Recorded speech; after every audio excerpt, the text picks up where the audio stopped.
എല്ലാവർക്കും ഓണാശംസകൾ നേർന്നുകൊണ്ട് ന്യൂസ് ആൻഡ് നീരൂസ് ചാനലിന്റെ പുതിയൊരു വീഡിയോയിലേക്ക് സ്വാഗതം.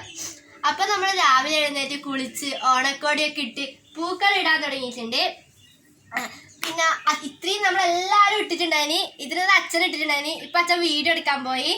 അച്ഛൻ പറയാറുണ്ട് പണ്ട് കാലങ്ങളിൽ പാടത്തും പറമ്പിലെല്ലാം പോയിട്ട് കാക്കപ്പൂവും ചീങ്ങാപ്പൂ ഓണപ്പൂ എല്ലാം പറിച്ചാണ് പൂക്കൾ ഇടലെന്ന്. ഇപ്പൊ എല്ലാം മാറിപ്പോയി. പട്ടണത്തിൽ പോയിട്ട് പൂവെല്ലാം വാങ്ങിയിട്ടാണ് പൂക്കൾ ഇടുന്നത്. നമ്മളങ്ങനെ പൂവെല്ലാം പട്ടണത്തിൽ പോയിട്ടാണ് പൂവെല്ലാം വാങ്ങി പൂക്കൾ ഇടുന്നത്.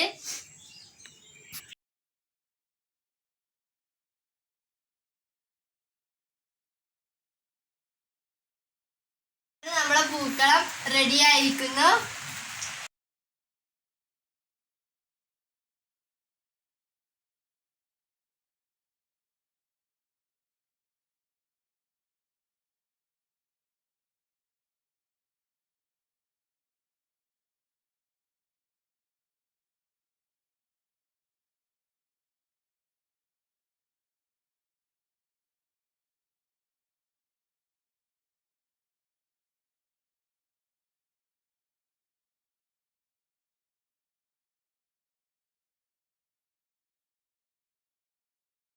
എല്ലാവർക്കും ഞങ്ങളുടെ ഓണാശംസകൾ വീണ്ടും നേരുന്നു.